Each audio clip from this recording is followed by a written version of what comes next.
Hello, everyone. Welcome to another episode of the live chat. It is so good to be back. It is so good to see everyone again. Hello, everyone. I am Benji-Sales. All right, everyone. If this is your first time ever being part of the live chat, basically the way this works, you drop your comments, you drop your questions down into chat, and we talk about and break down all of the latest and biggest news in the video game industry. Now, there's two ways to do that. First of all, there is the free method, right? All you do, you type your question, you drop it into chat, and I get to as many free questions as absolutely possible. However, if you want to guarantee that you get your question answered, the super chat option is there. The super chats, of course, I hit first. I get to those as soon as they drop into chat, but you don't have to do that, right? I just want to let you know, usually we do get a lot of questions into chat, so I can't always hit all of the free ones.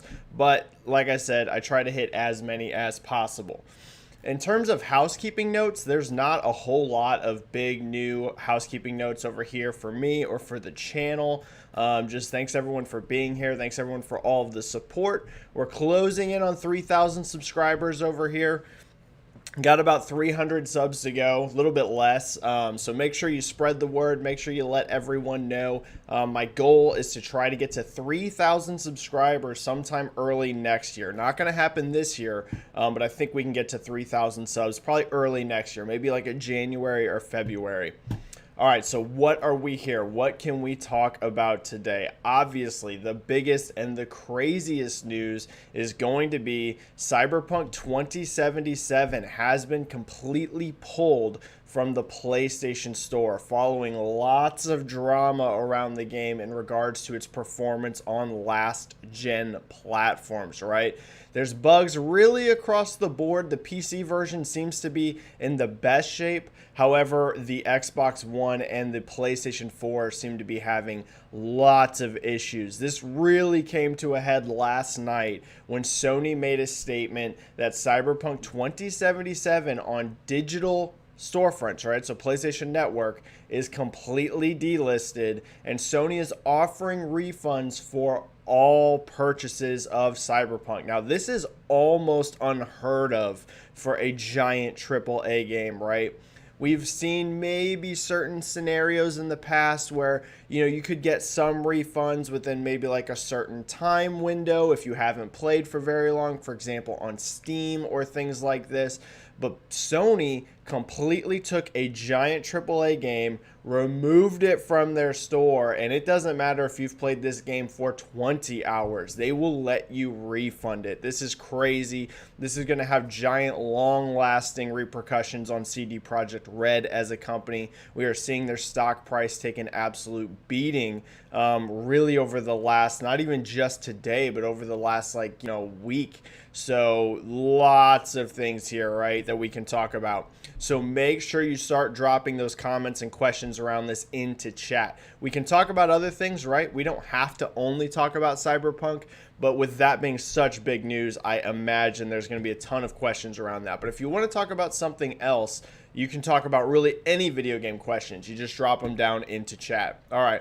Let's get rocking. It looks like we have two super chats right off the bat. Plastic Hearts Podcast with a $10 super chat. Thank you so much, Plastic Hearts Podcast. Always being in the chat and always dropping very kind and very generous super chats. Thank you so much. Could CD Projekt Red offered free DLC content or sizable in-game rewards to win enough good graces from gamers? What is the path to redemption for CD Projekt Red? Will general consumers even care when the dust settles? This is a great question, Plastic Hearts Podcast, because CD Projekt Red really up until very recently, essentially the launch of Cyberpunk 2077, and I would say a little bit before that, they were considered a fairly beloved company, right? If you look back around the time that The Witcher 3 was launching, all I saw basically everywhere was talking about how consumer friendly CD Projekt is, right? How they give free DLCs for their games, how they have great support for their games, how their games come with freebies, not even just pre-order bonuses. You can just buy the game if you buy it physically. For example, they even did with this with Cyberpunk, where you get some cool freebies with it. They, said lots of the right things. CD Projekt owns GOG, which is, doesn't have DRM. Just in general, CD Projekt Red was like almost this beacon of belovedness for a lot of gamers. And wow, has that changed. There is a saying, and I can't remember exactly who said it, but basically what it boils down to is it takes years to build up trust, but you can lose it in 5 minutes, right? And it's actually very true, right? Whether that's in business, whether that's in your personal life, really anything, right? Trust is a very hard thing to build, and you can lose it so quickly with just one big mistake. And that is what has happened here, right? Now, it seems the PC version is in pretty good shape overall, but it's important to remember that millions of people will be playing Cyberpunk on last-gen platforms. I mean millions, and not even just on Xbox One X or PS4 Pro. We're talking millions of people on the base Xbox One and the base PS4, and those versions are essentially a disaster. So yeah, what can they do to redeem themselves here in terms of the public eye? Here's the main thing, Plastic Hearts Podcast. They need to be, and I know the dev team here is really struggling, right? I am sure that every developer on this game is stressed out of their minds about what is happening with this game. But they need patches, and they need really good patches, and they need to really clean these games up. Now, that is going to take some time, right? It's not realistic to think, oh, next month these games are going to be completely fixed, considering how extensive the bugs are, right? And considering how poor performance is on last-gen platforms, this is going to take time. If I was CD Projekt Red, I would actually kind of lay low for a little bit. You saw Hello Games do this with No Man's Sky, right? No Man's Sky, they put their heads down. They didn't do a ton of trying to make excuses. They just fixed the game, right? And you look back on No Man's Sky now, and yes, that launch was also a disaster.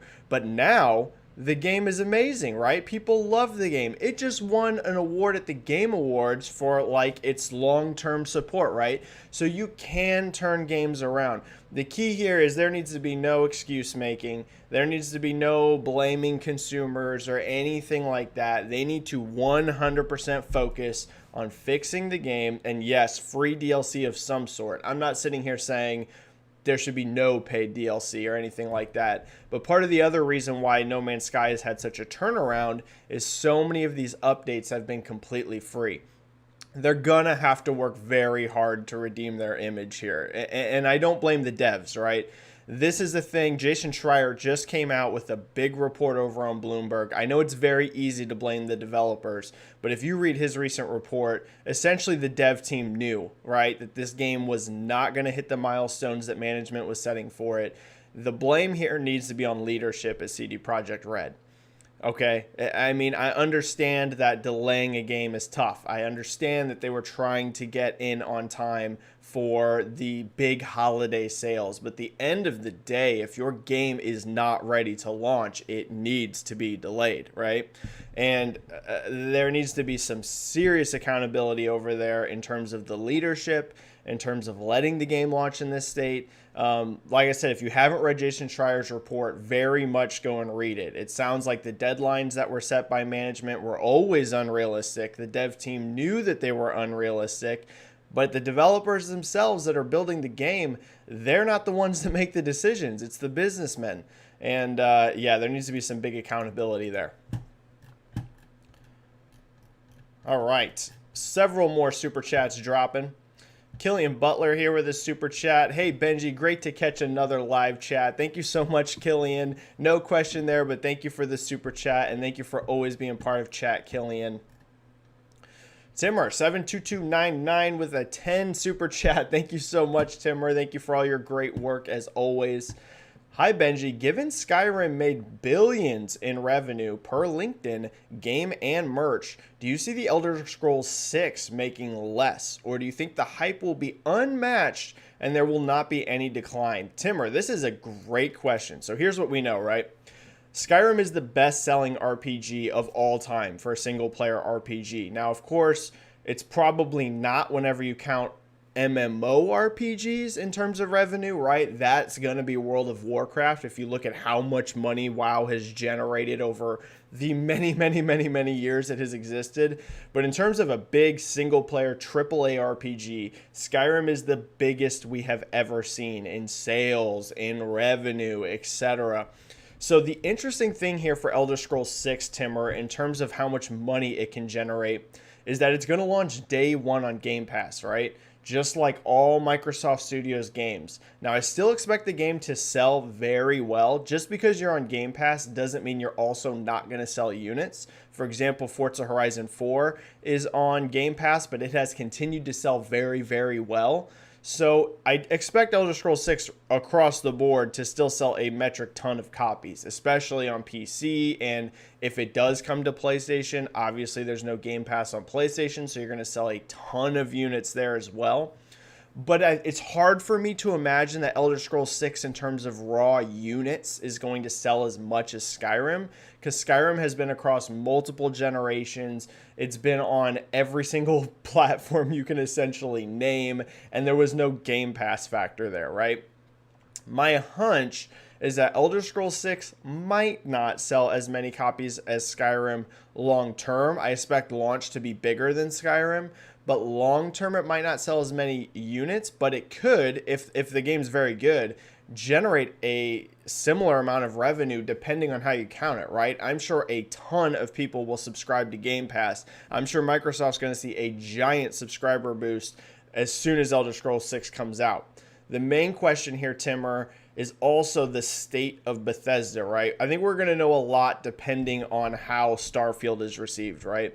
Bethesda Game Studios is in a bit of a not great spot. Fallout 4 was good, but I think Fallout 4 to many people didn't live up to what they were kind of expecting, right? I think people really were expecting a huge revolutionary game, and Fallout 4 is good, but it feels like almost a better, more updated version of Fallout 3 in New Vegas, right? It didn't feel groundbreaking, for example.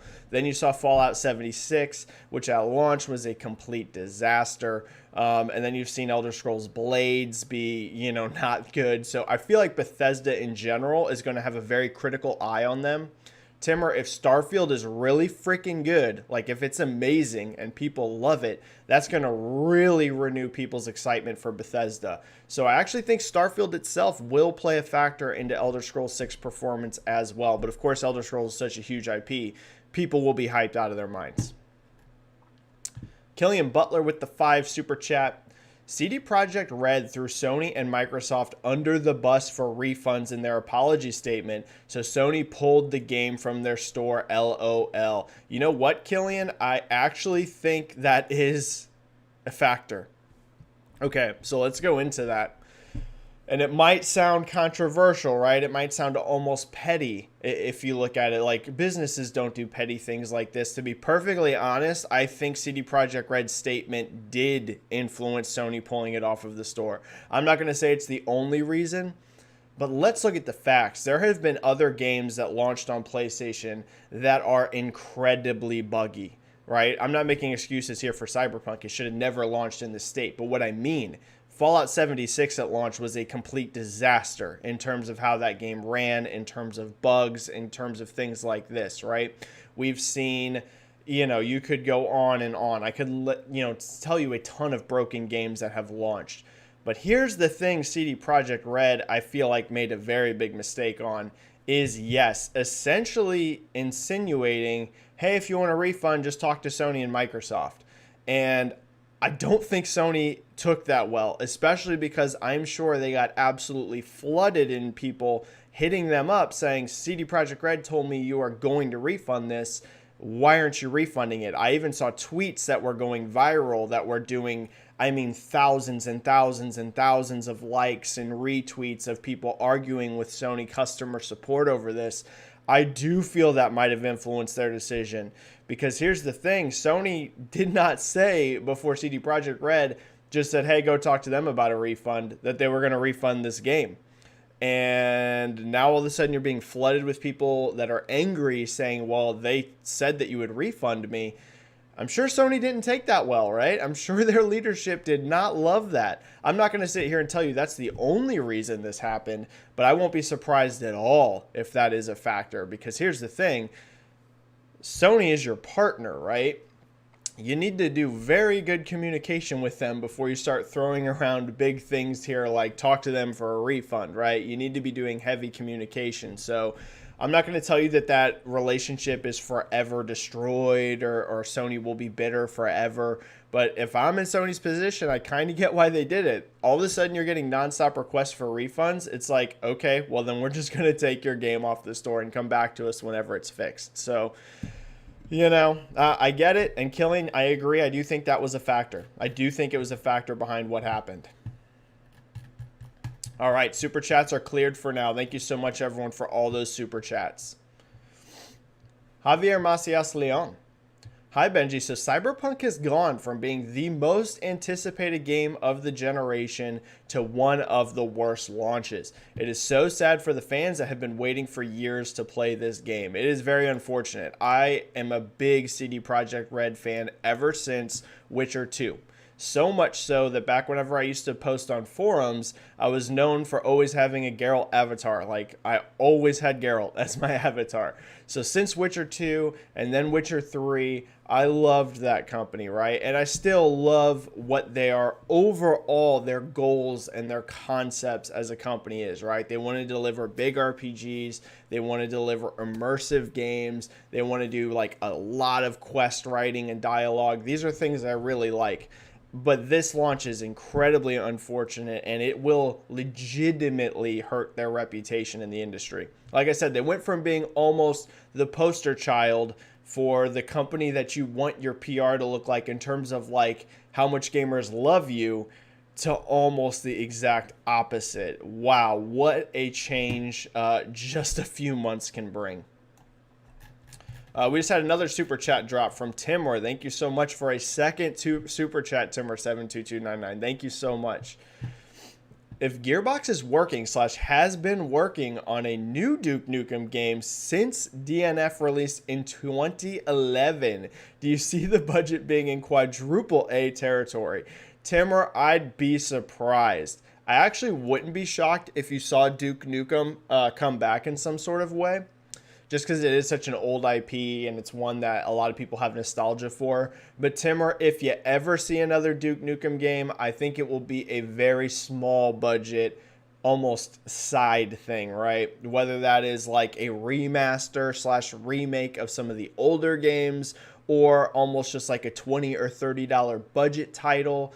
Something like that I could see. I would be surprised if you ever see a triple A or quadruple A Duke Nukem game again. I just think the appeal is too niche now, especially when, you look at the kind of humor that it is. That kind of raunchy, almost, I'm trying to think of the word, but that super raunchy humor doesn't play as well nowadays as it potentially used to, especially like, let's say, during the 90s. People's tastes have changed over time, and I just can't see Duke Nukem ever being a game that's going to sell a ton of units. Like I said, I wouldn't be surprised if you see Duke Nukem come back, but probably just like a remake, remaster / budget title. Serial Killer 77. Why does he always wear the same hat? Well, I always wear hats in general. I'm just a hat guy, always have been. Here's me without the hat with my shaved head if you want to see it. But this is the hat that I am choosing to wear currently. Haven't found another one that I want to wear recently. But I've always been a hat guy. Just wear hats. Like ever since I was like 6 years old. Every single photo that you see from me as a kid, I have a hat on.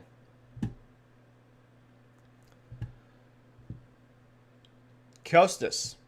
If Metal Gear Solid Remake released in 2021, how would it rank in sales amongst PlayStation exclusives? Higher than Ratchet? Higher than Final Fantasy 16? Lower than both? This is a great question, Kostas. I think a Metal Gear Solid Remake would probably be bigger than Ratchet. Now, Ratchet, I think, is going to be very big, right? I think Ratchet, what is the name of it? Rift Apart?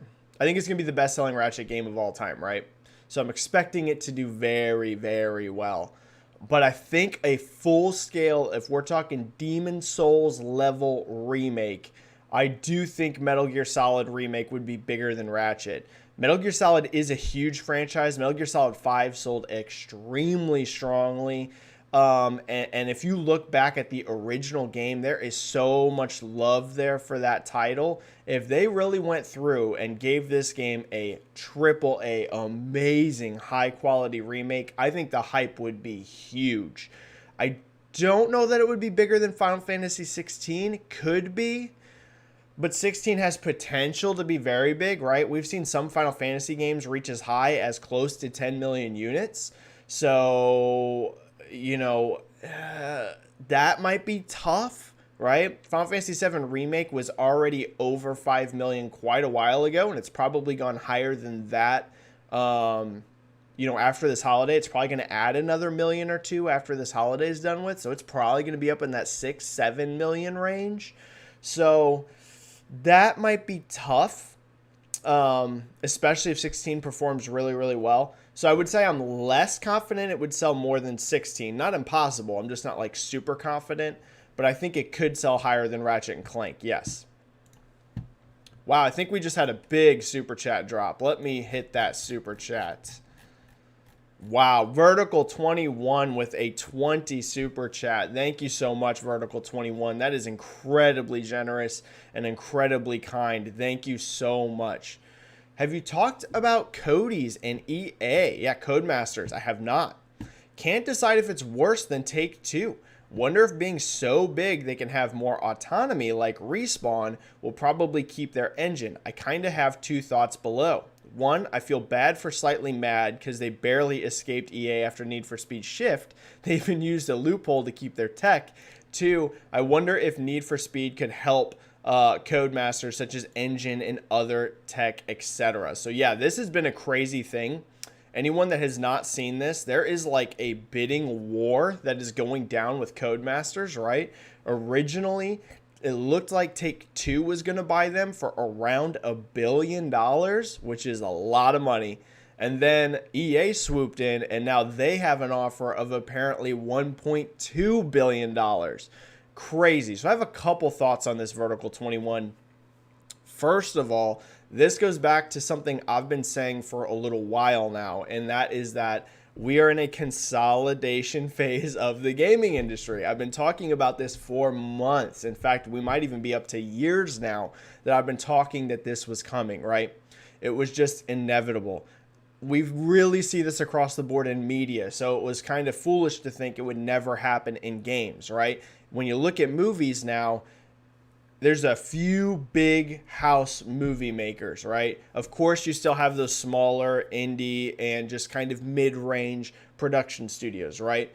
Just like gaming, that's never going to go away, that you have indie teams or that you have some mid-sized teams. But it's really consolidated the big tent poles in a few companies. You see this in music, you see this in movies, you see this in television, right? You're going to see this in tech, right? There's Google, there's Microsoft, there's Apple. They buy up their competitors, and there's only a few big players in town. This was inevitable in gaming because there's too much money in gaming. Gaming is huge. And how do you get money? You get money by making games. And that is why you've seen so many publishers over the last year to two. I can name them. EA, Take-Two, Activision. They have all completely said, we need more game releases. They have flat out said, we need more games. Because that's how you're going to drive revenue, right? That's how you're going to drive profit. That's how you're going to get more out there. Whenever you depend on just a couple games, we're seeing this right now with Cyberpunk 2077. One thing goes wrong, and your stock, boom, drops like a rock, right? You need more games if you're going to be a big player in town, because all it takes if you only have a couple is one miss and you're in a complete disaster, right? So these companies want a lot. They want a lot of games. So if you're a seller right now, right, if you're an independent studio willing to sell, you can make a lot of money. I can tell you right now, I do not think Codemasters is worth 1.2 billion. I do not think so at all. This is not a knock on Codemasters. I'm just saying I think EA is willing to overpay to give themselves more teams, right? And so what does this mean for Codemasters in general? It's very interesting, right? I do wonder if they're going to take up Need for Speed if EA gets them. I wonder if that is part of the thought process behind this, because they are well known for their high pedigree in racing games, right? It would also give EA access probably to the F1 license, depending on how those contracts work. We know EA is all in on sports games, right? They've got Madden, they've got I would say NBA, but not really. NBA ain't really them anymore, right? But they've got Madden, they've got FIFA, they've got NHL, they've got UFC. F1 would be just yet another sports-related license for them. So there's a lot of reasons it makes sense, right? Why I get why EA is so bullish in trying to acquire them. What it means for Codemasters, I don't think it's the end of the world, right? I think EA is actually improving how they run things. I'm someone that was very harsh about how EA operated during the Xbox One and PS4 era. I feel like they owned so many IPs that they just abandoned. I feel like they really leaned heavy on sports games to save them. If you look outside of their sports properties, they had a lot of misses. They had some big wins last gen too, but they had some games that really did not perform well that should have. So EA I was tough on. I do feel like they're kind of turning the corner. We saw Jedi Fallen Order sell amazing, also be very well received. Star Wars Squadrons has sold spectacularly for what EA expected. They've publicly commented it has performed way above their expectations. We're seeing them give DICE lots of time for the next Battlefield. We're seeing what looks like very promising signs for the next Dragon Age and next Mass Effect, minus the people leaving, but the concepts to me feel good on those. So I'm not sitting here telling you I give EA all of my trust, but I do feel like they're probably moving in a better direction. So I don't think this is the end of the world. I think Respawn has shown them more proper ways to handle teams. I think having Vince Appella there is going to help a lot, right? He's going to be a very powerful voice over there that can help, you know, really across the board. That's why you're seeing him like in charge of EA DICE, or I mean, DICE LA now, as well as Respawn. So we'll have to see Vertical 21, but I don't think it's the end of the world. All right, Franklin Clinton with his super chat here. Thank you so much, Franklin Clinton. Hi, Benji. Do you think Sony will make God of War a PS5 exclusive? What a good question. It could be their big reason to purchase the console next holiday, or do they not need to? Franklin, this is an interesting and also fascinating question. Here's what I will say. I'm of two minds of this, right? I really won't be surprised how this shakes out either way. I will tell you right now, I will not be. Let me give you both reasons why. I won't be shocked at all if this is a PS5 exclusive for the explicit reason you mentioned. What better game is there to convince people get a PS5 than God of War?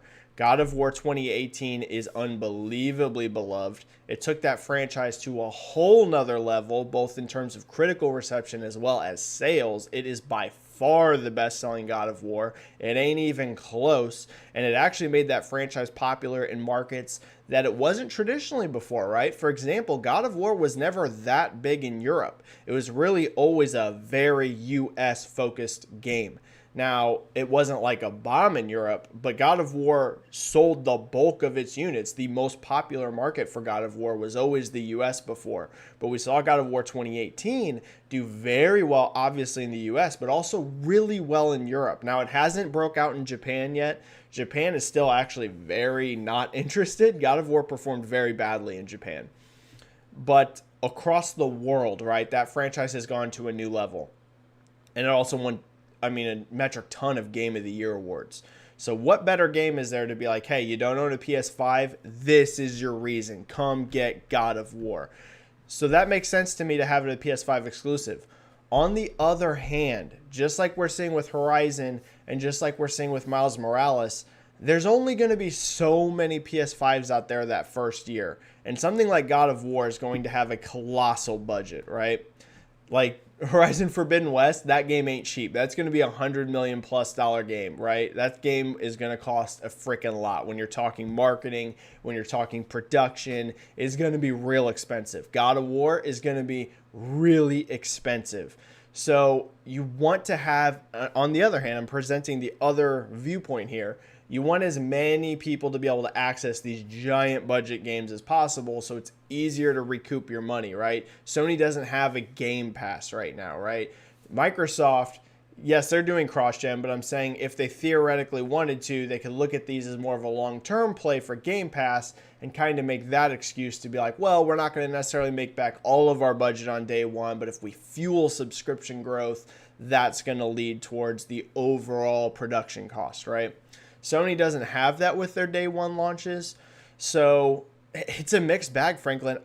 I know this is a cop-out, but I have no idea. I could honestly see God of War going either way. I could see it being a PS5 exclusive. I could see it being cross-gen. If I had to make a bet, right, you give me no option.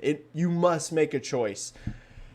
I'd say PS5 only, but I won't be shocked at all if I'm wrong on that.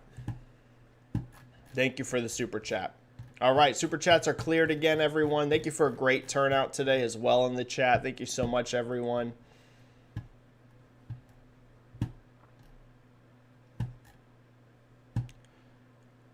Kostas, do you think Horizon Zero Dawn 2 can achieve a top 3 launch for a PS exclusive? Yes. Also, can you predict Assassin's Creed 3 lifetime sales? I want it as a benchmark for Valhalla. Kostas, I have not seen anything updated on Assassin's Creed 3 in literally forever. Clearly, it went way over 10 million units, so we know that. How much over that? I honestly have no idea. Like, did it ever hit 20 million? I don't know. There's just been no updated info that I have seen that gives us a clear indication of how high it sold, other than clearly way over 10 million units for Assassin's Creed 3. In terms of can Horizon Forbidden West achieve a top 3 launch, yes, I think it's going to. Yep, I expect that game to do, since it's on PS4 and PS5, I think we're looking at over 3 million units in 3 days. So that would be my expectation. Will it hit the 4 million that The Last of Us Part 2 did? I don't think so. You never know. PS5 gamers are going to be really hungry in particular, right, for big AAA exclusives to show off their new consoles. So maybe, but right now I would say I'm less confident in that. But I do think it can hit that 3 million plus in 3 days that we've seen from God of War, Spider-Man, etc. Yep, I do 100% expect that. Jack Sizemore, what are your thoughts on Crossfire X? Do you think that it will have the same success that Crossfire has in Asia with over 1 billion users in 80 countries worldwide? Nah, Jack, I'm not expecting to see Crossfire X break out like that in the West, like in the US and stuff. I just don't see it. I don't see it. I know it's enormous in Asia, but hey, thanks for 100 concurrent viewers in chat, everyone. We haven't been over 100 in a while, so thank you so much, everyone. I'm not expecting Crossfire to break out that big. I think the single player campaign thing might do pretty well for Microsoft and Remedy. But yeah, I don't have like super high expectations for Crossfire X. You never know. I could be completely wrong on that, but my expectations aren't through the roof. SSS TTT.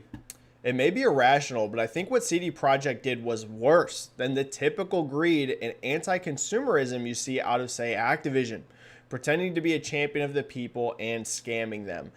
SSS TTT, the worst thing I can say here about what CD Projekt did, for me, is completely essentially hiding how bad the last gen versions were, right?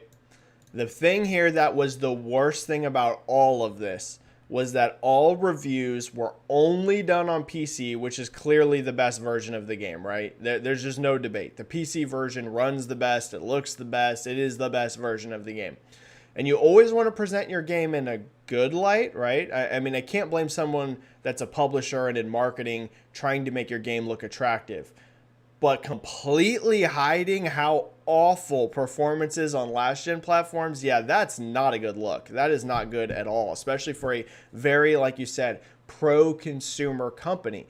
I mean, that just was a complete mishandling of the situation. They got tons of pre-orders. They sold tons of copies of last-gen games, and they essentially hid from people how bad it was going to perform. You saw comments like, it's surprising how good this runs on last-gen. No, it doesn't. It's not surprising how good it runs because it doesn't run good.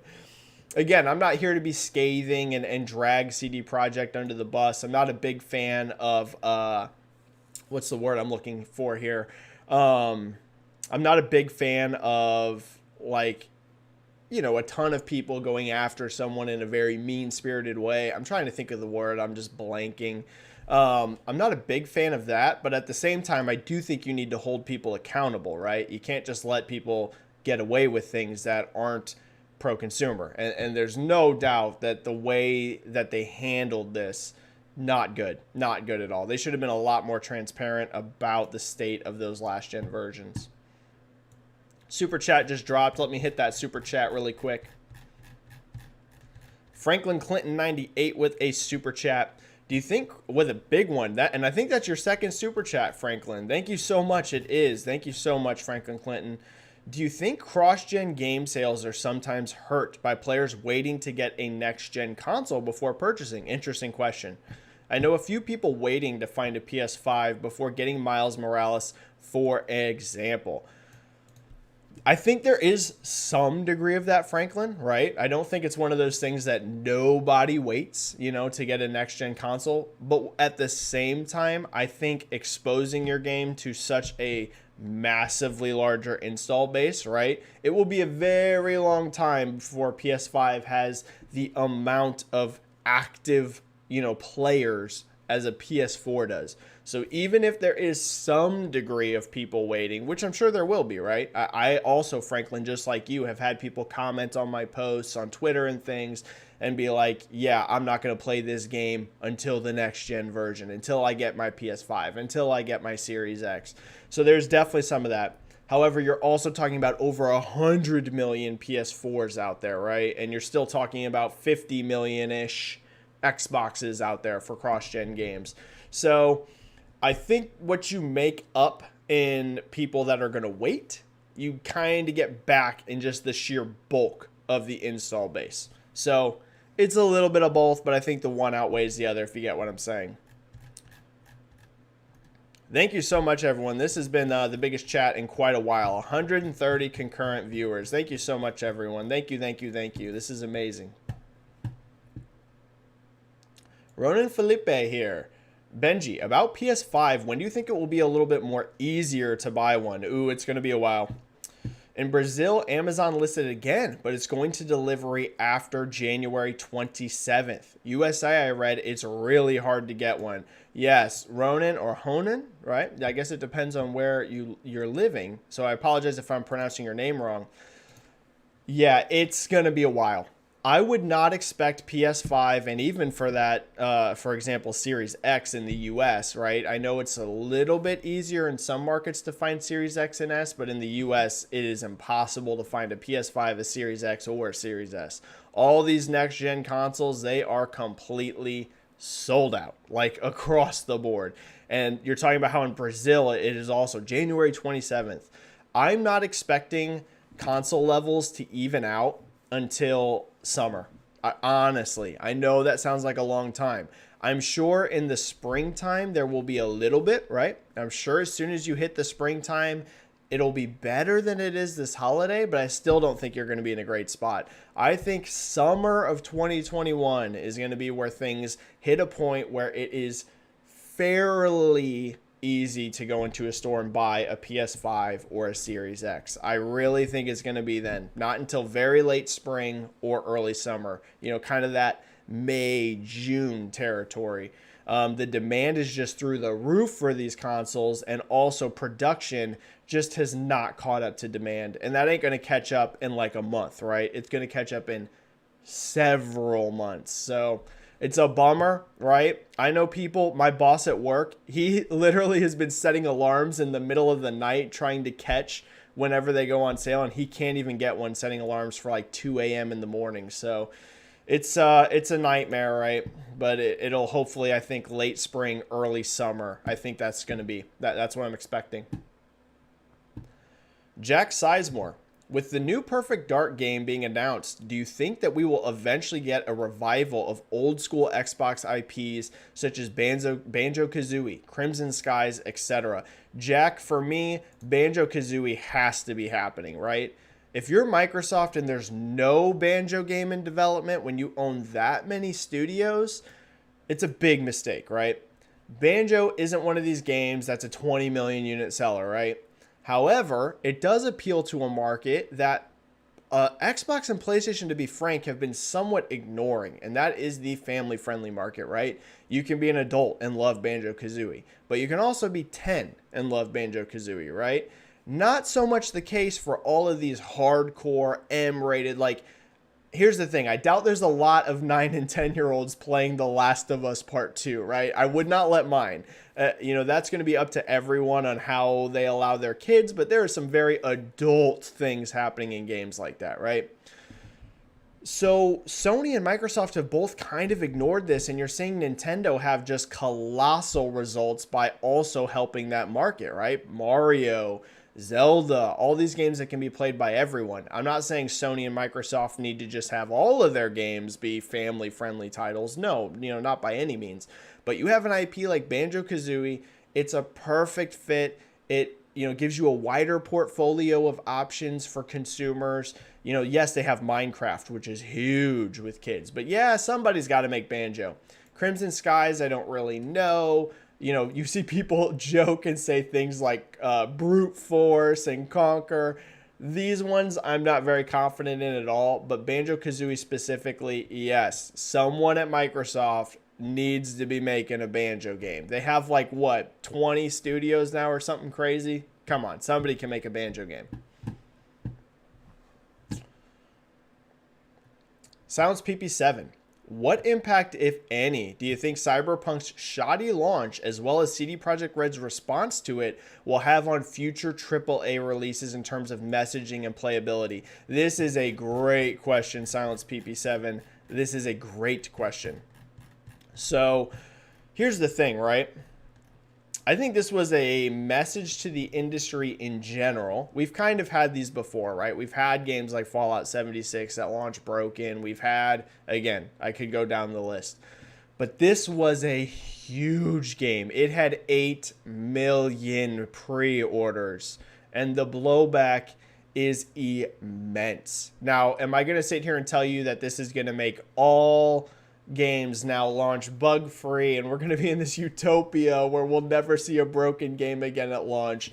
No, right? No matter what, there are still going to be games that launch in very rough states. There's just no way around it. It's just people are going to force games out, right? That's what I mean. Is there a way around it? Yes, you can just keep delaying until the game is completely polished. But what I mean is you're always going to have investors and you're always going to have leadership that are going to push for a game to launch in a certain time frame. So no matter what, you're going to see some. On the other hand, though, I think this is a real strong message. These tentpole games can't launch in just a completely broken state. Here's the thing. Cyberpunk was gonna sell a colossal amount of units whether you launched it now or if you delayed that game another 6 months to make sure it's polished. It's gonna be huge either way, okay? This game was always gonna launch huge. But what you've done by forcing this out when it's clearly not ready, yes, you got those huge initial sales, but what are legs going to look like? Because I'll be honest with you, I can't predict the future, right? None of us can predict the future. But I'm real curious how this game is selling in January and February, right? With this kind of reaction from people, with the game getting pulled, I'm not confident that, yes, you had an enormous launch and you're also going to be selling incredible 2 months from now. But here's the thing. If that game was delayed yet again, and yes, I know the always delays are frustrating as a consumer, But if this game launched in a significantly better state 6 months from now, we are looking at an entirely different situation. And yeah, that would be my thing. Listen, if you are a giant company and you have a giant tentpole game that has millions of pre-orders and etc., listen, delay the game. I know. Yes, you're not getting those crazy sales on day one that you were hoping to get, right before this quarter ended or whatever. But you're still going to be okay. And the long-term reception will be so much better. So I know it ain't as easy as that, right? I'm just the guy sitting here on YouTube giving you my advice, right? I'm not someone that's running these billion-dollar corporations. So I'm not sitting here telling you that I know better than everyone, but I know it would have been a whole different scenario. JCat saying, hello, Benji in chat. Hello, JCat. Ronan Felipe saying, don't forget to get a like. Yes, everyone, I do always appreciate the likes on my videos. I don't spam for likes. If you notice, we're, an hour into chat, 45 minutes into chat, and I'm just now mentioning the like button. But they do help my channel. They do help people find it. So if you do like doing these chats, everyone, it does help spread the word about it. So I do appreciate the likes. Hong Yong, do you think Cyberpunk's delisting is a precursor to Sony and other publishers blackballing CD Projekt Red? Ooh. Oh man, that's a great question. Do I think CD Projekt Red will be blackballed over this? I'm not so confident in that. Here's what I'll say. That relationship has got to be strained, right? I mean, this is big. Y'all, I know I've already said it, but it is borderline unprecedented for a game of this scale to be completely taken off of the store. Like, completely. It's not one of those things where it's like, okay, we have refunds available as an option, but anyone can still... Y'all, we are 1 week before Christmas, which is a giant spending time in the US. And if you want to buy this game digitally on PlayStation, which is, the biggest console right now, right? They have the biggest install base. You cannot buy it. You can go into a store and buy it, but you cannot buy it from your PlayStation. That is insane for a game of this scope. Actually crazy and borderline unprecedented. So I can't imagine the situation between Sony and CD Projekt Red is all roses and everyone's happy, right? It's definitely strained. Will it lead to full-on blackballing of them? I don't think so, right? They're still a huge company. They're still a company that up until this situation made very well-regarded games. But here's what I'll say. CD Projekt Red can never do this again. They can never do this again. If their next game is Witcher 4, which we all suspect it is, right? Because they signed that new deal with the author. There have been hints that they are working on a new Witcher game. Witcher 4 literally cannot do this. It needs to be polished. It needs to be high quality. It needs to come out and be amazing. If they have back-to-back rough launches, then Hong Yong, yeah, you're going to see some very bad repercussions. You're already seeing really bad repercussions for CD Projekt Red. But if they do 2 games like this in a row, it would be an actual disaster. So that's the main thing I'd say. Blackballed, I don't think so much, but the pressure is on even more now than it ever even was before for their next game to deliver. I think this is the biggest chat this channel has ever had. We are up into like 225 concurrent. Thank you so much, everyone. Clearly a lot of passion around Cyberpunk.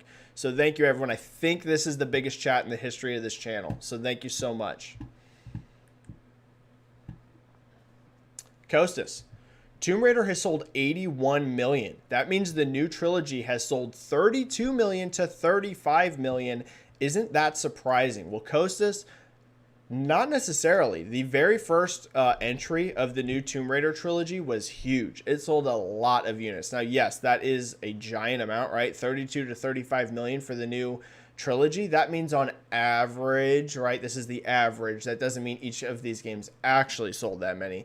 But it basically breaks down to around 10 million per entry, right? I don't think they all did that high. I think the first game did a lot of the bulk of those sales. And definitely the third one, Shadow of the Tomb Raider, sold the least, right? But it's big. What this says to me, Tomb Raider can't be just dead, right? Right now, the franchise is on ice. There is no announced new Tomb Raider game in the works. Crystal Dynamics went and helped with the Avengers game. But if I'm Square Enix, you need to get another Tomb Raider on the running, right? Whether that's continued off of this trilogy or it's an entirely new reboot, something needs to happen. You can't just abandon a franchise that's that big. Biotwin 1B1, or BI. Sales expectations for Cyberpunk 2077 until the end of the year. Well, I was super bullish, right? Super bullish. And as you can see, before launch, I was right to be super bullish. This game had 8 million pre-orders.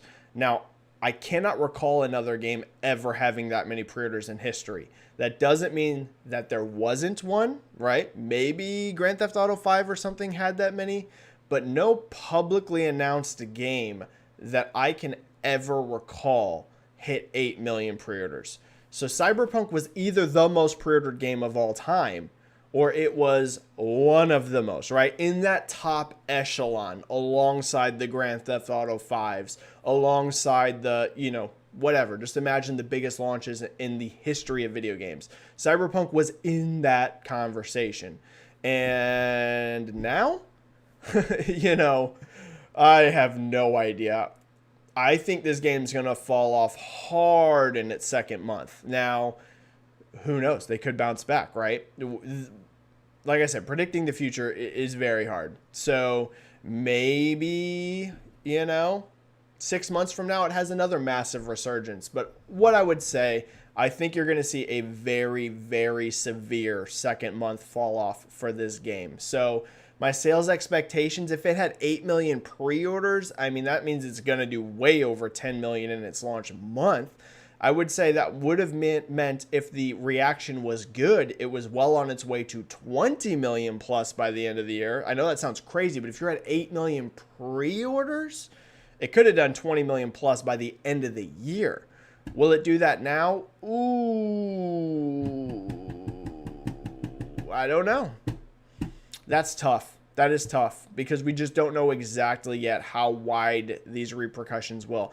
I'm going to say under 20 million now, Biotwin, and I could be horrifically wrong on that, right? Maybe CD Projekt Red is going to come out to save face over all of this backlash and be like, hey, we sold 25 million copies by the end of the year. I think that's tougher now. I think they could have done it. If they will now, especially with refunds factoring into the equation, a little bit tougher, a little bit tougher.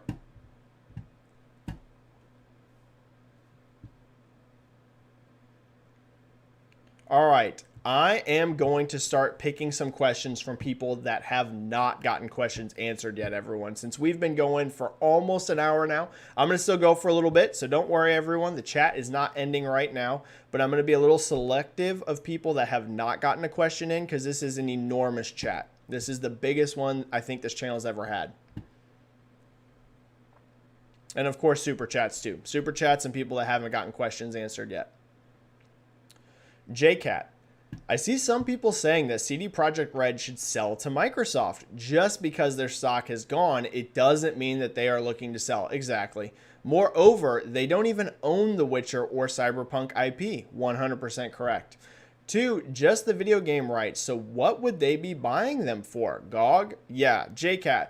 Even with a big share price decline, I still don't think that CD Projekt Red is that attractive of a purchase because even with this stock hit, they're still a wildly expensive company, right? If you want to go out and buy them. They were valued. Now they're not anymore.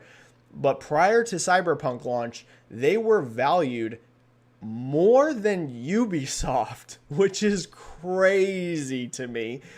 Yes, Cyberpunk was tracking to be giant, but like we talked about earlier in this chat, depending on one game every 3 to 4 to 5 years is nowhere near as stable as someone like Ubisoft, which is going to have Assassin's Creed, they're going to have Far Cry, they're going to have Rainbow Six, they're going to have, you could go down the list, right? Game after game after game after game. Maybe individually these games aren't going to sell at the level of a Cyberpunk, you know, the way that was tracking. It was tracking to be bigger than any Ubisoft game ever, right? In terms of like raw sales, you know, for like a single player game, right? Ubisoft has games that have more players than Cyberpunk will ever have, like Rainbow Six Siege. But you know what I'm getting at, right? Individually, nothing was tracking like this. But as a whole, Ubisoft has so many IP. They have so many developers. They are just a giant company. Valuing CD Projekt Red is more than Ubisoft always felt a little weird. Now, you do see weird things like this in the stock market, right? It ain't always about how many things you own or whatever. It's basically showing investor confidence in the direction CD Projekt Red was headed. But still, to get back to the main question of are they an attractive buy, they're still going to be wildly expensive. And as you mentioned, they do not own the rights for Cyberpunk or Witcher, like the full IP. Now, they do have arrangements for the games of those, and we don't know for how long, right? Is it in perpetuity? Maybe, right? I mean, theoretically, maybe. All we know is that they are signed on for the long-term future as being the custodians of these games in the video game space. So you would theoretically get those licenses, but you don't know for how long. So yeah, if I'm Microsoft, I don't see CD Projekt Red as someone I'm running out to buy, right? I think there's a lot more attractive offers out there that won't cost near as much.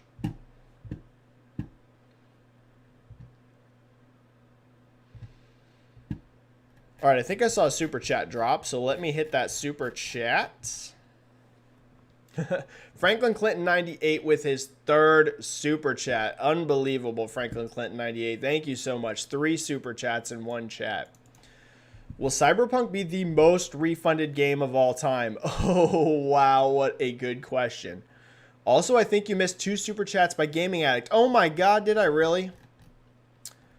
Gaming Addict, I am so sorry. Let me get to those right after. Thank you so much. Franklin, thank you for bringing that to my attention. Gaming Addict, I completely apologize. Shout out to the Iron Lords podcast. Amazing group of guys. Love those guys. So I apologize for that. The chat is just so crazy right now that I missed those. I will get right to Gaming Addict right after Franklin Clinton. All right, this is a fascinating question. Will Cyberpunk be the most refunded game of all time? You got to think it's possible, right? You got to think it's possible. So here's the thing. Here's another reason why I think that is possible, Franklin Clinton, because a lot of people, I feel, are going to be using the refund as also a way of making their voice heard, right?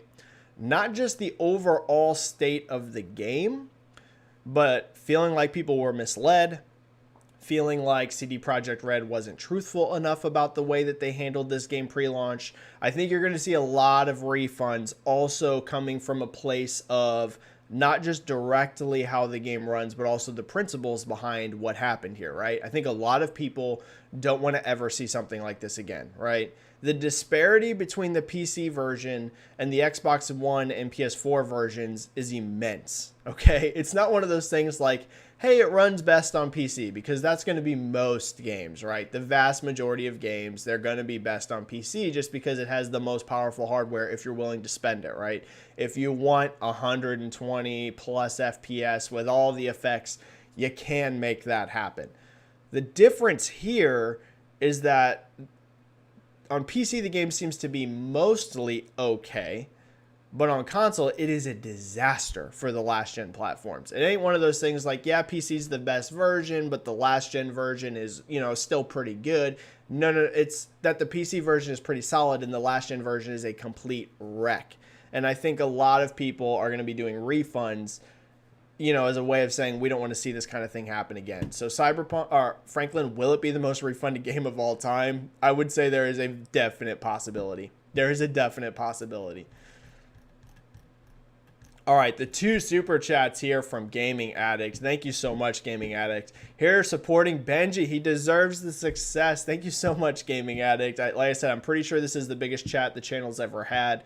I really appreciate the support here in 2020, y'all. It's been a terrible year in a lot of ways, but the support for me on Twitter and here on YouTube has been mind-blowing. So thank you so much, everyone. Still working hard every single day, to do the best that I can.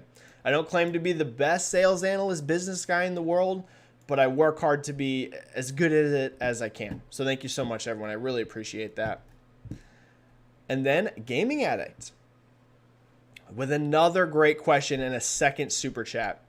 Do you think Halo will be next gen only because of this? So I have seen some debate around this, right? I have seen a lot of debate around this. In fact, I think it was Windows Central that ran a whole big giant article about how, Halo should be next gen now after seeing Cyberpunk. Here's the thing. Cross-gen fundamentally, I don't think is the end of the world, right? I don't think that cross-gen is 100% to blame for the problems that have happened here with Cyberpunk. On the other hand, if your game is super ambitious, like Cyberpunk was clearly trying to be, you might want to minimize, the amount of platforms you have to support. Right now, if you're a developer, it is not easy, okay? So you're going to have to support PC. You're going to have to support, if you're a multi-platform, PC, PS5, PS4 base, PS4 Pro, Xbox One base, Xbox One X, Xbox Series X, Xbox Series S. I mean, do you see what I'm getting at? The amount of Q&A, testing, programming, making sure the game is up to par across the board. Listen, I totally get games being cross-gen. I'm not sitting here saying nothing should be cross-gen. What I'm saying is, for a game like Cyberpunk, the sheer amount of optimization and Q&A and everything you have to do for a cross-gen multi-platform game is out of control. There are so many platforms right now.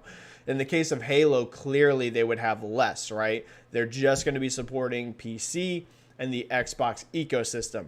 If you're asking me, Gaming Addict, my dream, right? If I could just have my own pick without business considerations, yeah, I would think that Halo potentially could be much better if it was only Series X, Series S, and PC. I just do think so, right? Because you're reducing the scope of the platforms you have to support. Yes, on PC, you have to support lower range hardware as well, right? But you can bring that base up a little bit maybe if you're going to leave behind last gen consoles.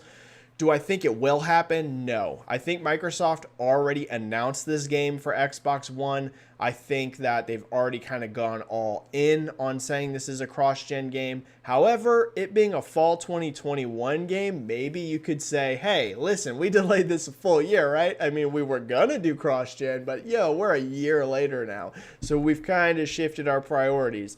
You could maybe do that, but I don't think they will. I think Microsoft's marketing and everything is too committed to Halo being cross-gen, so I think it's still gonna be. But Gaming Addict, if it was my choice, selfishly, yeah, I'd like to see this game leave behind Xbox One. That's very old hardware now, right?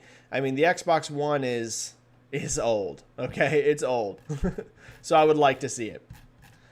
All right, super chats are cleared again. Thank you so much, everyone, for a legendary chat so far today.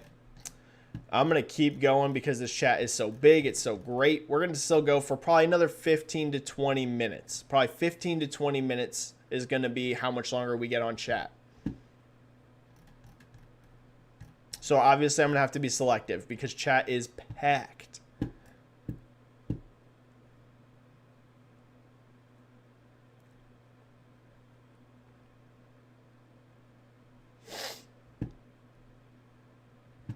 The Gaming Samurai. The shame is that it's actually a freaking amazing game. It's this gen's Fallout New Vegas, full of technical issues, bugs, glitches, and crashes.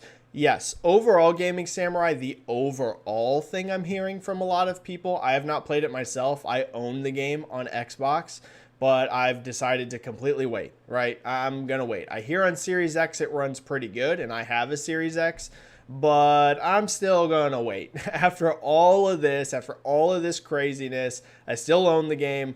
I'm gonna play the game, but I'm gonna wait. But the overall thing I hear from people, and there's some people that just flat out don't like it, right? There are people that say, hey, this game just did not live up to expectations. It's not what CD Projekt Red were promising. It just ain't good. There is a level of that. But overall, I'm seeing people say, hey, the game itself, the concept, the storyline, the characters, very cool. However, the game runs like a mess. I think they can somewhat redeem themselves by fixing all of this. However, it's hard for me to think that they will ever get back to the way that CD Projekt Red was viewed until they have a whole new game. So I think that this Cyberpunk mess will follow them to some degree until Witcher 4 or whatever the next game is from CD Projekt Red. If that game comes out, it is legendary, it is amazing, it is as beloved as Witcher 3 was. It's not a mess technically. I do think you will see a lot of, people come back somewhat to CD Projekt Red, but until then, in terms of their reputation, yeah, I think it's tarnished now until their next game. I really do. I think it's tarnished until they get to another game.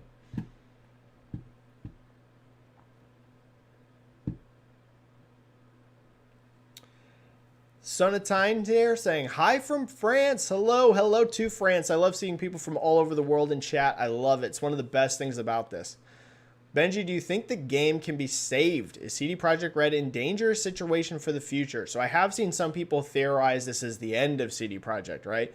It's the end. They're going under, doom and gloom. I'm not going to go that high yet, right? Y'all, this is a disaster. There's no other way to phrase that, right? Like, you can't cut.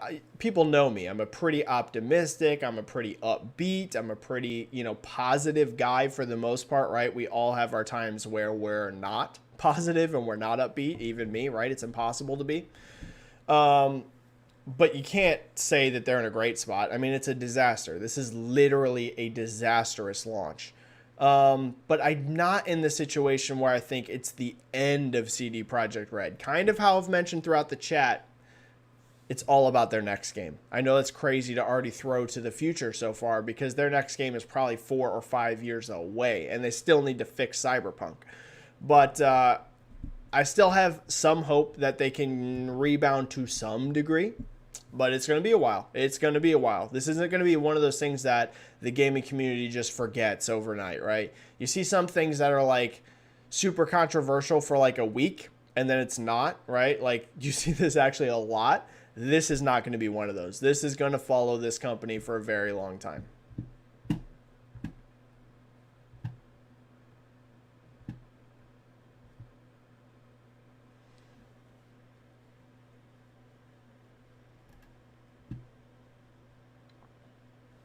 King of the Dry Bones. If it's removed from the store, does that mean they also can't print new disc copies? King of the Dry Bones, this is actually a very interesting question, and one that would be more directly someone at Sony themselves and their policies would understand. I don't think so, right? We have seen physical only launches even of games before, very, very, very rarely.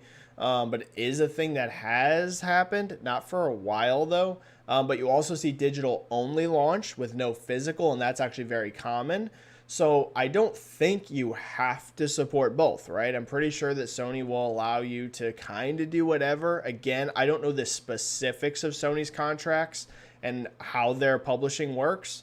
But my hunch is that they can still continue to print disc copies just fine. I would think so. I would think that being removed from the store doesn't directly prohibit that. Now, I could be wrong. Again, y'all, I'm not an expert here on this specific thing.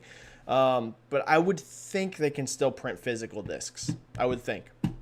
If they can't, wow, that is crazy. Whoa, this is all crazy. But if they also can't even get physical games technically, then that would be whoa. Whoa, whoa, whoa.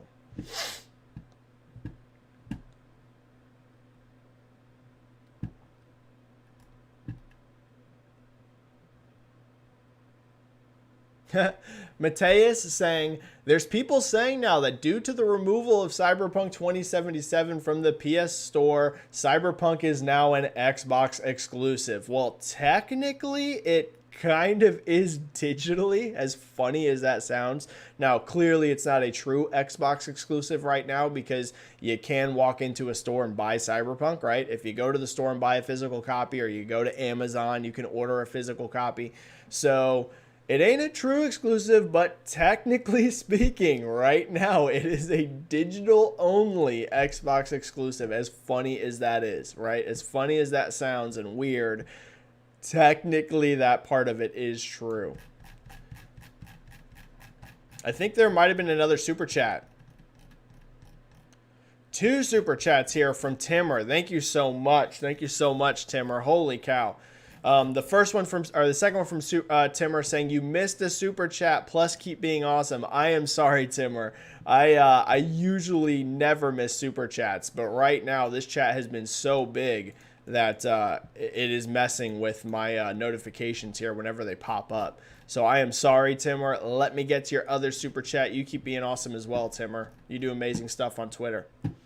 And then the other super chat from Timmer here saying, do you see Zenimax Online's new AAA IP? Yeah, this is interesting, y'all. Let me go over this really quick. Even if you're not a Zenimax Online person, let me mention something here that might get you excited.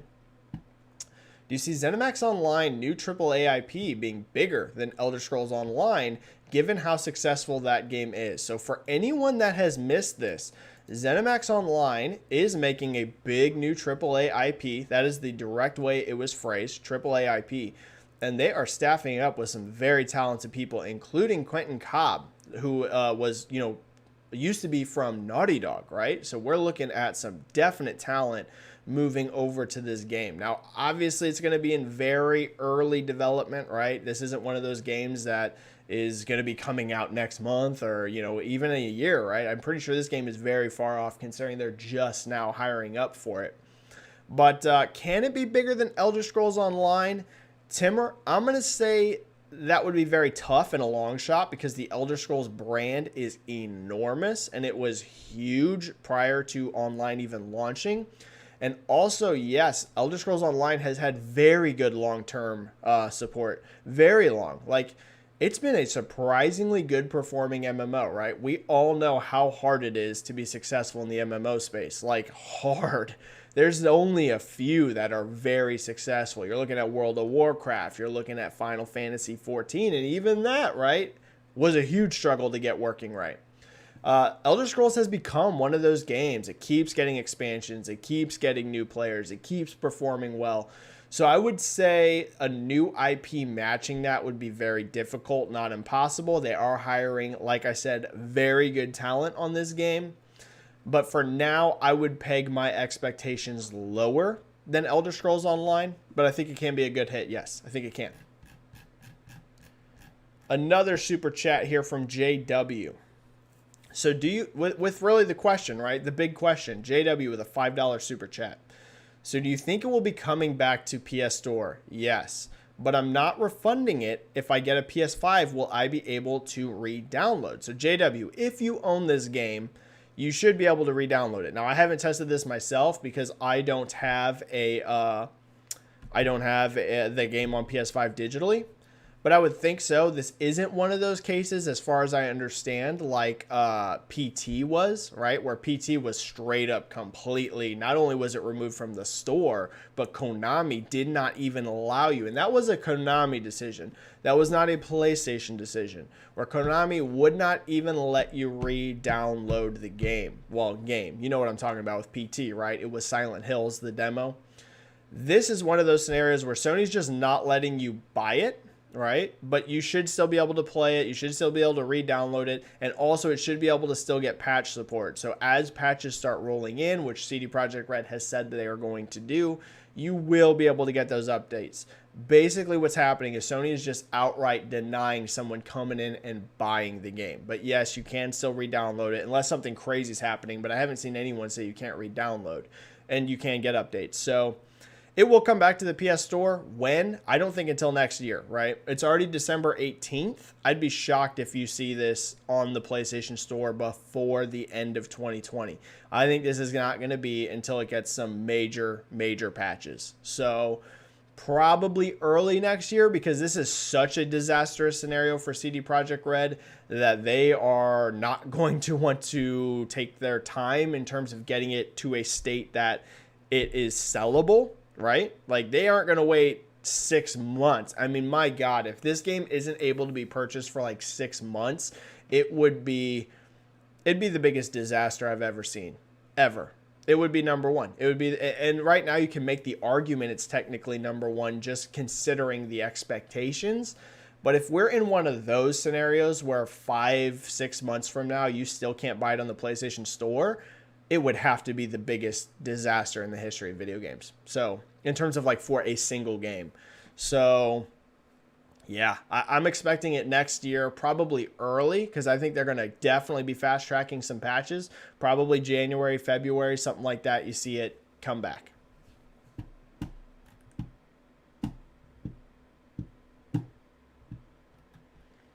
All right. We still got some time. Thank you for a legendary chat, everyone. Subscribe to the channel if you're not yet. I don't spam that stuff, but I'm trying to get to 3,000. We're not that far away. So subscribe to the channel if you have not.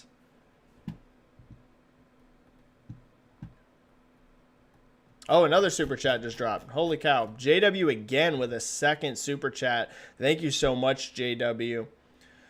Yeah, there are glitches, but every single reviewer I've seen do a full playthrough love the game, even with the glitches. Same goes with me. Yes, I touched on this earlier, JW. Thank you so much for the second super chat. If you weren't in chat earlier, I will mention it really quick. Yes, overall, the game seems to be mostly well received in terms of what the game is. Like I said, still some people that definitely don't like it, but mostly from things I'm reading, they like the game. They just don't like how it runs very poorly, which is, for example, one of the reasons why reviews were so high, right? We've seen a lot of people be like, how on earth did this game get such high reviews when it was in this state? There's a reason. It's because reviewers only played this game on PC. And if you are a reviewer, odds are you have a very high-end PC, right?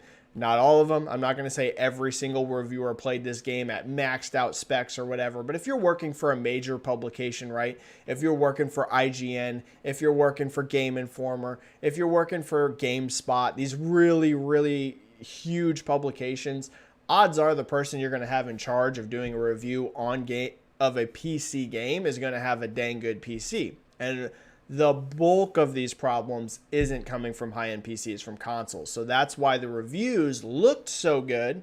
And we're talking about, this is one of the things that CD Projekt did that is fairly anti-consumer. If you have that high-end PC, Cyberpunk's pretty freaking sweet. Outside of that, though, yikes.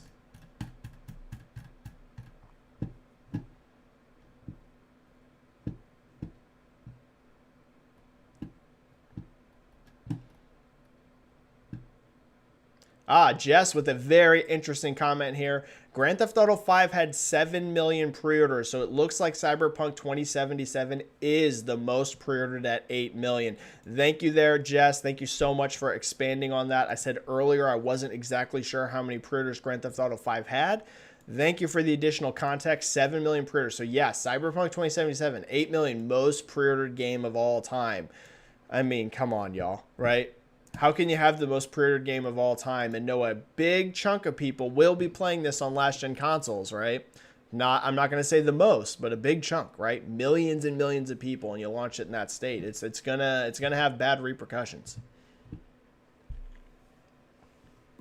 Dano, weren't their stocks going down months prior as well due to delays, and only went up a bit here and there close to launch? So overall, CD Projekt has seen enormous growth in terms of their stock. I mean, over the last few years, they have epically skyrocketed, right? If you look at their like 5-year trend, it is mind blowing, right? Huge part of that is Witcher 3, and then a huge part of that was anticipation. A lot of people felt pre-launch that Cyberpunk was going to be enormous, right? And we were all right for thinking that. 8 million pre-orders.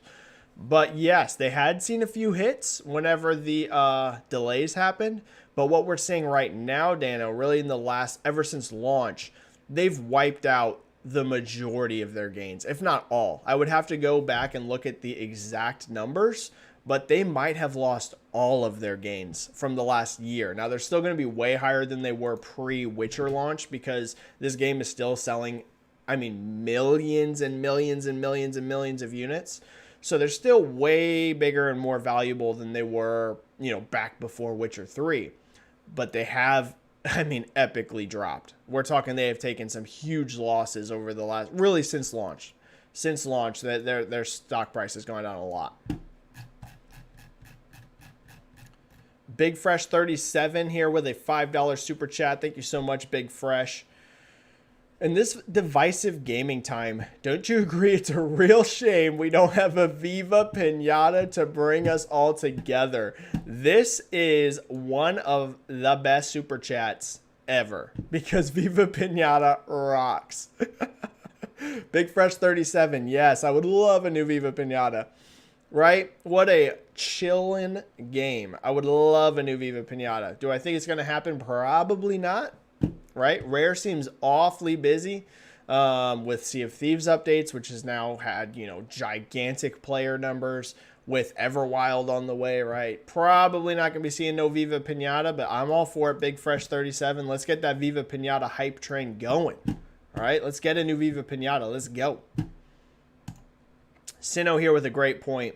Grand Theft Auto 5 launched only on PS3 and Xbox 360. Great point. So on console specifically, looks like Grand Theft Auto 5 would have still been more pre-ordered than Cyberpunk. Cyberpunk really benefited from PC, right? PC was a massive chunk of pre-orders, which isn't too shocking. CD Projekt was a PC-only developer at one point, and they're still thought of as a PC dev, you know, even though they support consoles now as well. And consoles have become a huge chunk of their business, but they are, in a lot of people's eyes, a PC-first developer. So yeah, it's a good point. Console Grand Theft Auto 5 still would have been, you know, ahead of Cyberpunk.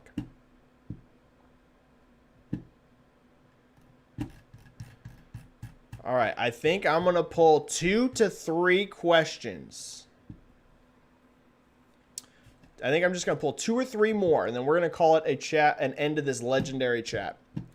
JC Zero Edge. Hey Benji, slightly different topic, but what is your take on the very slow start of the PS5 in Japan?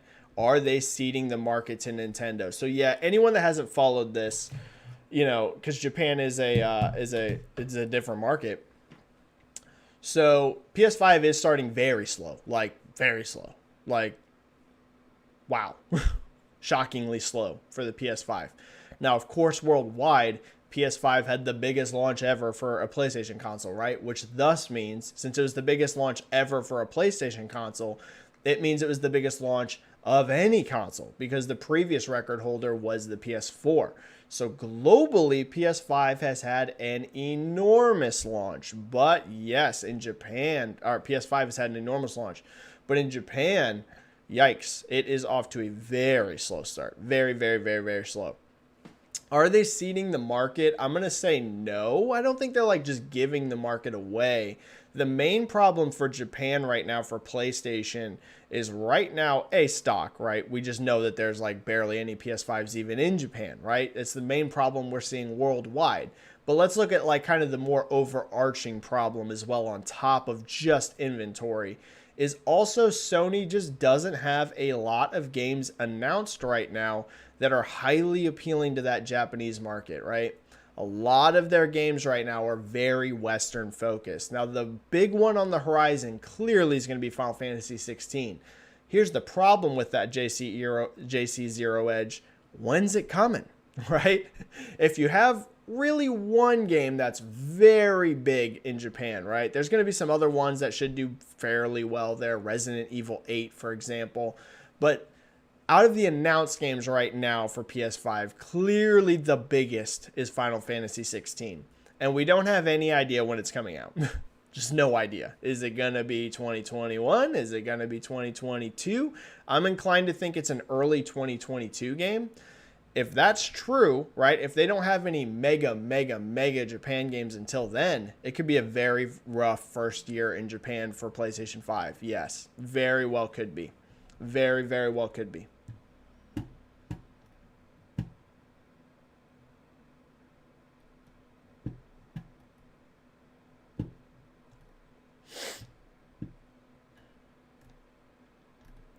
Highlander saying, Benji-Sales after Cyberpunk, I am glad that Microsoft pushed Halo back. That's a great point, right? Does that Halo delay look better than ever now, right? Totally different games and stuff, right? But this is what I was talking about earlier. If you have a giant AAA tentpole game in development and you are a publisher, listen, I know it is frustrating. I know it is challenging. I'm not sitting here telling you it's an easy thing to do. But just delay it. Just delay it. Don't launch it in a bad state. It's going to be worse in the long run if you do that than just waiting till it's ready. So that's a great point, Highlander. That Halo delay for a year, yeah, it sucks, right? If you're someone excited for Halo Infinite, it sucks you're going to have to wait another year for that game. But if it's way better for it, just do it. I mean, you're not going to risk tarnishing entire brands, over this. All right, I'm going to get one more question, and then we're going to have to call it a chat, everyone, because I have to go to work. But thank you for an amazing turnout today, the biggest chat we've ever had.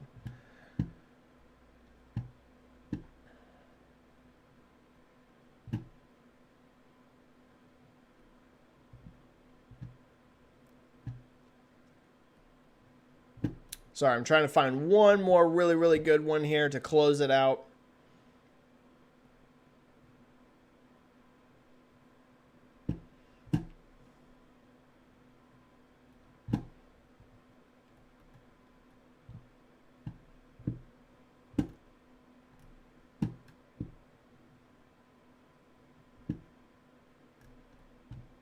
All right, there's a lot. I'm sorry. I'm passing tons of good ones. I need to just pick one. I feel bad that I can only do one more. Okay. I think we're going to end with...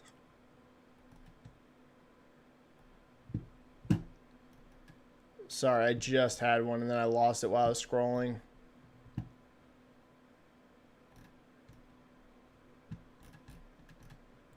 Dang. Okay, I just need to pick one. Sorry. I lost the one I was going to get to. Whoa, we got a big giant super chat right at the end. So that's what I'm going to close with. Oh, man. And it's Ralph Muster with a 25 super chat. Holy cow. With just a really nice comment here saying, hi, Benji. Have a good holiday. You have an amazing holiday too, Ralph. Thank you for that insanely generous. That is so freaking kind of you, Ralph. 25. My goodness. Thank you so much. So much. We're going to end with one question besides that because that was just a comment. I know I've drugged this ending out so long. I'm going to end it right here. I'm going to end it right here with this one, with a hype one, right? So we have a positive ending to this because there has been a little bit more downbeat in terms of what's going on with CD Projekt Red. So thank you, Ralph Muster, for the amazingly kind donation. Thank you so much. It really helps me out so freaking much. Thank you, Ralph. And then we're going to end it here with Mateus here saying Mass Effect Veterans is returning to make the next chapter of the franchise at BioWare. Yes, let's end it with hype. Let's end it with some goodness.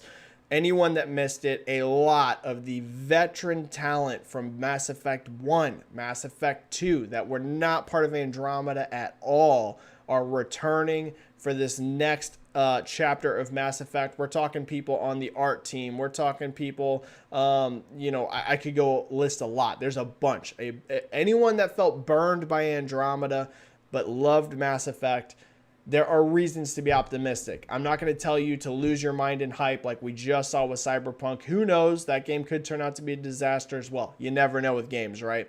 there are encouraging signs. So anyone that loves Mass Effect, that's good news. That's a positive note. We got a lot of people from OG Mass Effect coming back to work on this game. All right, everyone. I'm going to call the chat there. I have to go to work.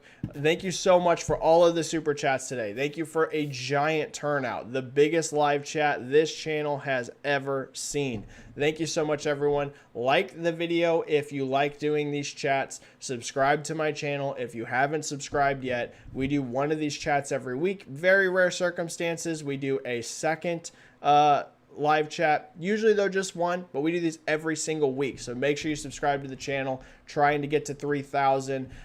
Everybody have a great day, stay safe, play some games. I will see you either on Twitter or I will see you here on YouTube for the next live chat. Thank you so much, everyone. Have an amazing day, and